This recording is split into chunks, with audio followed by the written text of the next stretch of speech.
The doctors in our agency go through wellness and recovery training. I have gone through it one-on-one with them, or they have sat in the group with all new employees. And this talks about, medication as a tool. Medication as a tool, not as an answer. Which I think that little statement right there is extremely important, because that viewpoint has changed. Using medication as a tool, one tool, and introducing individuals to, okay, now you've got this tool, the medication, and we'll see if it works. Now what?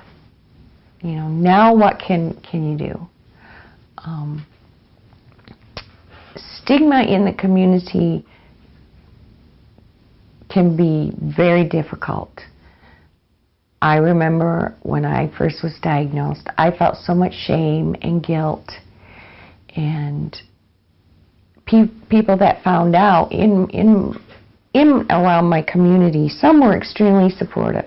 Some came up to me and said, April, but this was after I came out and did public things such as this and talked about it.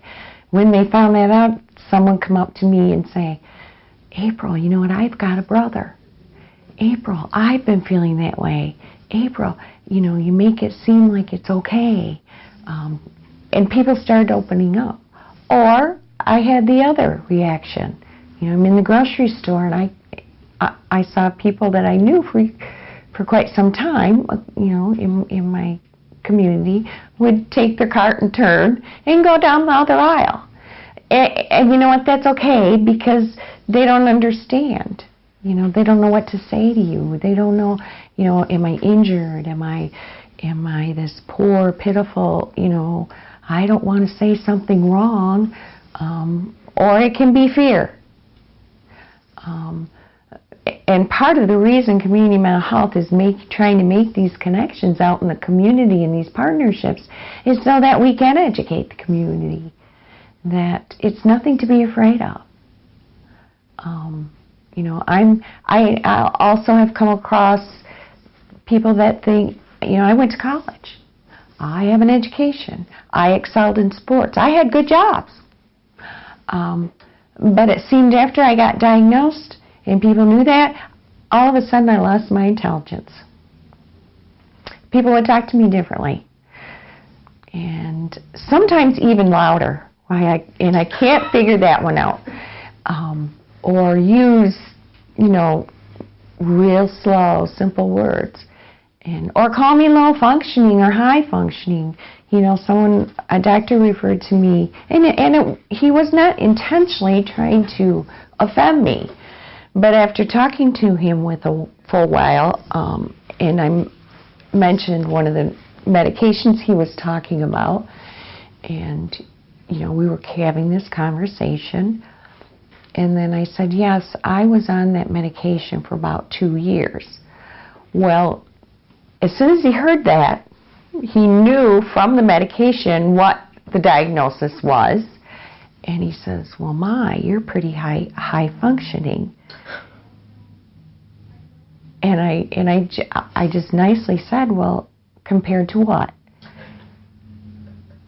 And we get that, go to the doctors, your family physician, to talk about some health issues that are going on, and then they see what medication you're on, and they put it together, and they kind of aren't listening real well. I found that. And that's only a few instances. My point is that we're making strides forward in that. I have seen such wonderful positive changes in the 5 years that I have been working here. Not to mention years ago when I received services here. So, coming from a place where my world was like a bubble, and I felt my life was going to be sitting and isolating, and being able to move forward, starting with that hope and having people support me, and educating myself and others, and caring and listening, really listening. And that takes a lot of energy, to sit across from someone and listen, and not be thinking of, oh, how am I going to fix this? What am I going to say next? But just listening to the person. I ask people, what's going on? What's going on? What do you want to change? What's bothering you? What's important to you? What's getting in your way of having this or that happen? And that's, and we go through training, staff does, to help us to better facilitate these conversations. As I stated in the beginning, this is Mental Health Awareness Month.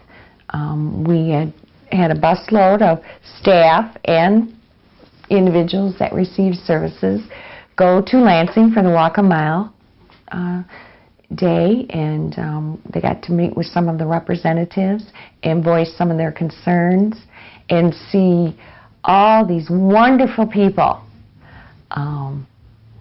in one gathering and make connections and both with staff and amongst everyone there.